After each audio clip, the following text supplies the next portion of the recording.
अब जो मैं आपसे बात कहने वाली हूँ वो बहुत सारे लोगों को नहीं पता है कि ये भी ऑप्शन होते हैं। नमस्ते, hello, welcome to career series with Nimisha. स्वागत है आपका मेरे चैनल पर। आज का वीडियो एक बहुत ही ज़्यादा ज़रूरी वीडियो है और अगर आप करियर सीरीज़ में पहली बार आ रहे हैं तो करियर सीरीज़ में हम ऐसे वीडियोस लाते हैं जो करियर से जुड़े होते हैं, जो कॉलेज लाइफ से जुड़े होते हैं, जो हमारे करियर पाथ से जुड़े होते हैं और जिनके बारे में हर एक स्टूडेंट को पता होना चाहिए। तो अगर आप इस चैनल पर पहली बार आ रहे हैं तो सबसे पहले सब्सक्राइब कर लें और अगर वो बेल आइकन को भी प्रेस कर लें तो बहुत अच्छा होगा। तो चलिए शुरू करते हैं आज के बहुत बड़े सवाल के साथ, what to do after graduation. College के बाद क्या किया जाए। तो अगर आप एक कॉलेज स्टूडेंट हैं या फिर आपने अभी अभी अपना ग्रेजुएशन कंप्लीट किया है तो बहुत सारे सवाल रहते हैं, बहुत सारे डाउट्स होते हैं या फिर बहुत सारी ऐसी चीज़ें होती हैं जो हमें पता ही नहीं होता है कि अच्छा ये भी हो सकता है कॉलेज के बाद, ये भी ऑप्शन है, मैं ये भी कर सकता या कर सकती हूँ। तो आज ये वीडियो आप एंड तक देखिएगा और मैं आपको 100% ये भरोसा दिलाती हूँ कि आज आपके सारे डाउट सॉल्व होंगे और आपको नई चीज़ें भी पता चलेंगी जिससे आपको अपना आगे का पाथ चुनने में बहुत ज़्यादा आसानी होगी। तो चलिए शुरू करते हैं। जब हम कॉलेज में होते हैं तो हम एक ऐसे मोड़ पर होते हैं ज़िंदगी के जहाँ पर हम अपनी प्रोफेशनल लाइफ में घुस चुके होते हैं। हम धीरे धीरे अपने प्रोफेशन की तरफ, अपने ज़िंदगी की गोल्स की तरफ बढ़ते हैं और ये जो फीलिंग होती है, ये जो एंजाइटी होती है, ये जो टेंशन होती है, ये आके पीक पर पहुंच जाती है, बहुत ज़्यादा बढ़ जाती है जब हम अपने फाइनल ईयर में होते हैं। क्योंकि अभी तो हम सेमेस्टर निकलते जा रहे थे, साल बीतते जा रहे थे और अब आपका फाइनल ईयर आ गया है। तो अभी तक जो बातें हमें पता हैं, आपको पता होंगी, वो ये है कि अगर आप कॉलेज में हैं, 3, 4 या 5 साल का आपका कोर्स है तो हम कुछ इस तरीके से सोचते हैं कि क्या हमें मास्टर्स करना है या क्या हमें जॉब करना है। ठीक है, ये 2-3 चीज़ें हम ऐसे सोचते हैं। अब मैं आपको नए सिरे से, अभी तक आप जो भी कुछ सोच रहे थे, जो भी कुछ आपके दिमाग में चल रहा था, मैं आपसे एक जल्दी से रिक्वेस्ट करूंगी कि उसको निकाल कर फेंक दीजिए। नए सिरे से बात करते हैं और जानते हैं कि कैसे हमें ये डिसीजन लेना है और क्या कुछ ऑप्शंस होते हैं। तो ऑप्शंस कुछ इस प्रकार के होते हैं कि आप अभी मान लीजिए किसी एक सब्जेक्ट में ग्रेजुएशन कर रहे हैं, कोई आपकी एक स्ट्रीम है ग्रेजुएशन की, वो कोई भी हो सकती है, साइंस, ह्यूमैनिटीज, कॉमर्स एटसेट्रा। तो आप या तो हायर स्टडीज़ का उसी में आपके पास ऑप्शन होता है कि क्या आपको पोस्ट ग्रेजुएशन करना है, क्या आपको इसी चीज़ में जो आपका स्ट्रीम थी उसी में कंटिन्यू करना है। तो एक ऑप्शन होता है masters in the same stream, पहला ऑप्शन जो मैंने आपको बताया। अब दूसरा जो मैं आपको बताने जा रही हूँ वो ये है कि बहुत सारे लोगों को लगता है कि ऐसा कंपल्शन है कि जिस चीज़ में आपने अपना अंडर ग्रेजुएशन करा है उसी में आपको अपना पोस्ट ग्रेजुएशन करना होगा। तो नहीं, ऐसा नहीं है। अगर आपने किसी सब्जेक्ट, किसी स्ट्रीम से अंडर ग्रेजुएशन नहीं किया है तो भी आप एलिजिबल होते हैं उस सब्जेक्ट या स्ट्रीम में पोस्ट ग्रेजुएशन करने के लिए। तो दूसरा जो ऑप्शन आपके पास हो जाता है वो ये है masters in a different stream in a different subject.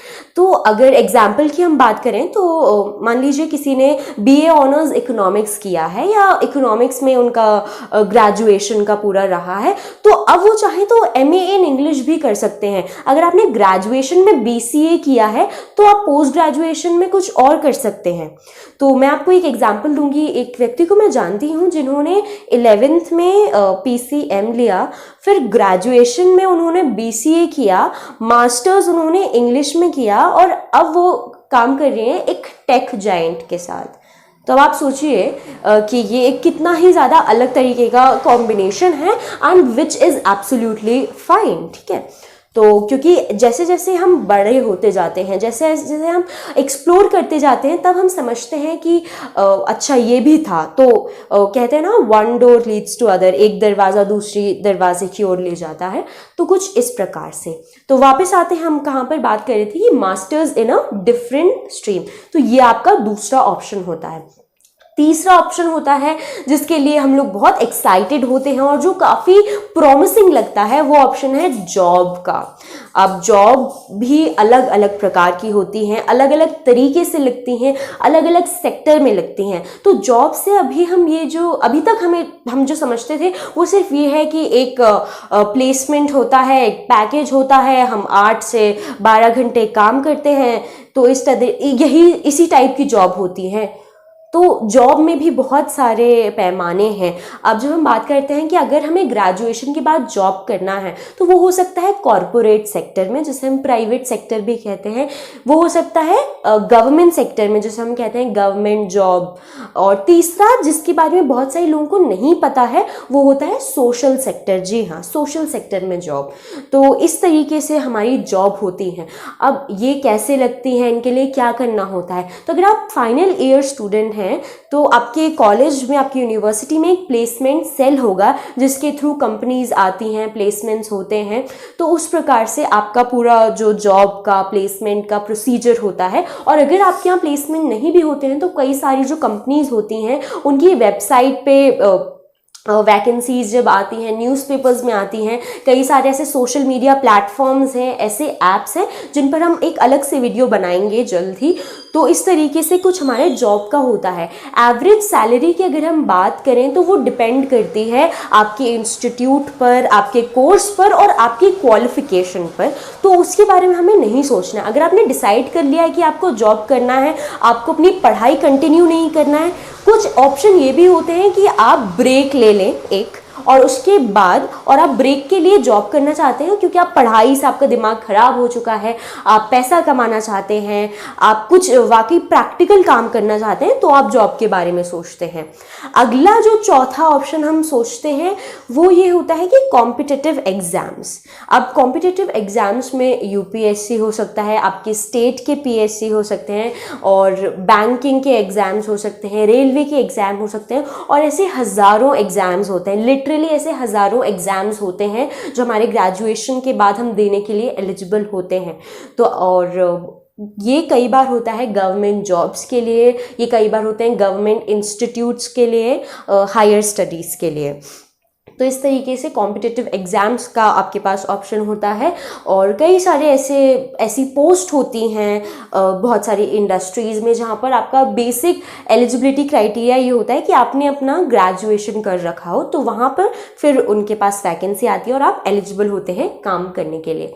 अगली जो पांचवी हम बात करेंगे ये आपको पता होगी, पांचवी बात, लेकिन ये बात ज़रूरी है, हमें इसे अलग तरीके से समझना है। That is taking a drop year, एक साल ड्रॉप लेना। अब ड्रॉप इंसान क्यों लेता है, क्या कुछ ऐसी परिस्थितियां या ऐसे कारण होते हैं? तो कई लोग ड्रॉप लेते हैं एक ब्रेक के लिए कि अब बहुत हो गया, 3, 4, 5 साल आप कंटिन्यूसली किसी इंस्टीट्यूट में थे और अब आपको समय चाहिए। वो समय आपकी पर्सनल रीजंस की वजह से हो सकता है, या फिर you just need a break, या फिर इसलिए हो सकता है कि आपको किसी चीज़ की प्रिपरेशन करना है। कई लोग सीधे कॉलेज के बाद ही एग्ज़ाम्स देने लगते हैं, कई लोग चाहते हैं कि उनको पूरा समय मिले। तो बहुत सारे अलग अलग रीज़न होते हैं। कई लोगों को लगता है कि ड्रॉप लेना एक बहुत गलत चीज़ होती है, वेस्ट ऑफ टाइम होता है, तो ऐसा नहीं है। लेकिन हाँ, आपको सोच समझ के अपना ड्रॉप लेना चाहिए कि ऐसा क्या आपके पास इतना स्ट्रॉन्ग रीज़न है, और क्या आप ये एक साल जिस रीज़न को सोचते हुए ड्रॉप ले रहे हैं, क्या आप उसे पूरी तरीके से यूज़ करेंगे, तो ही ड्रॉप लेने का जो आपका आइडिया है वो सक्सेसफुल होगा। वरना कई लोग सिर्फ ड्रॉप ले लेते हैं इसलिए क्योंकि उनका कहीं पर कुछ और नहीं होता है, तो वो सिर्फ टाइम काटते हैं। देखिए, इसके रेपरकशंस आपको हो सकते हैं कि आगे आप अगर कहीं पर अप्लाई कर रहे हैं तो आपसे पूछ सकते हैं कि ये आपने ड्रॉप क्यों लिया था, या इस समय में आपने क्या किया, और वो आपकी पर्सनालिटी के बारे में बहुत सारा कुछ बताएगा।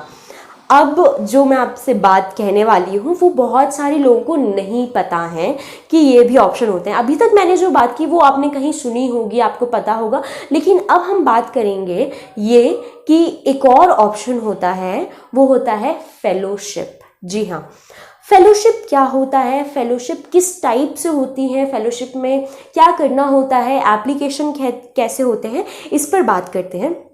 तो फेलोशिप एक इस तरीके से प्रोग्राम होता है जिसमें आप काम भी करते हैं, जिसमें आप पढ़ाई भी करते हैं, जिसमें आपको पैसे भी मिल सकते हैं, जो आपका स्टाइपेंड होता है, जो फेलोशिप अमाउंट होता है।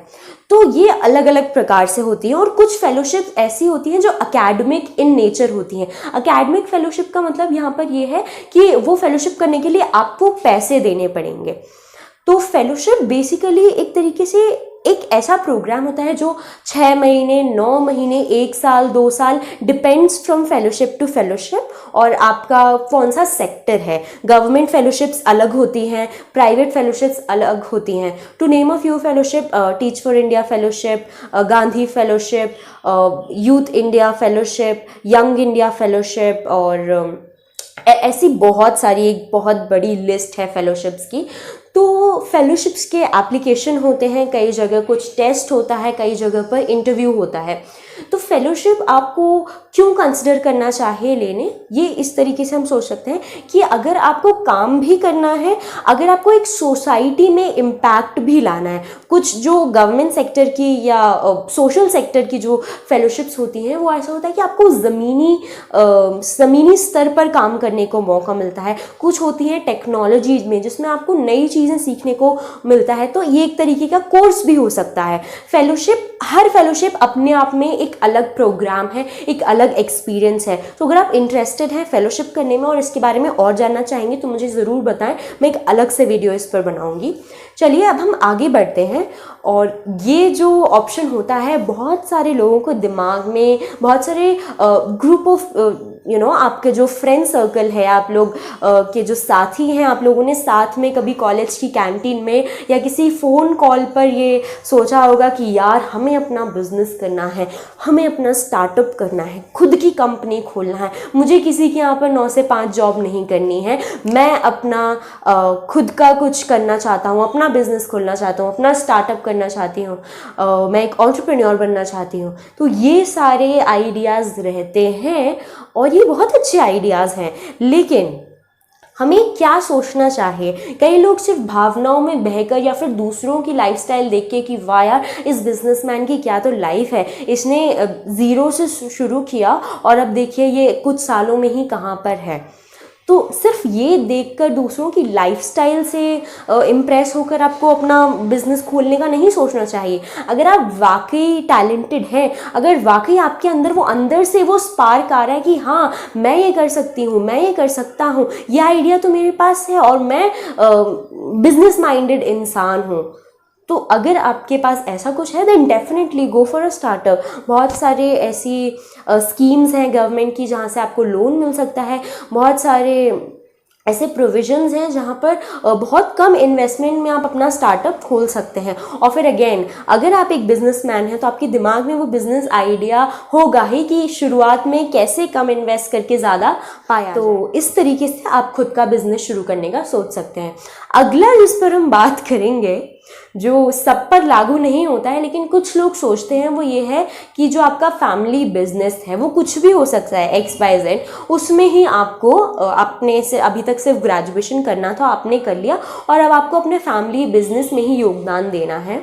और ये कोई गलत बात नहीं होती, ये डिपेंड करता है कि क्या आपके इंटरेस्ट अलाइन करते हैं जो आपकी फैमिली बिजनेस में है, क्योंकि उसके भी प्रोज एंड कॉन्स होते हैं। तो ये भी आप सोच सकते हैं क्योंकि ग्रेजुएशन के बाद एक ऐसा समय होता है जहाँ पर आपको खुद को समय देना चाहिए।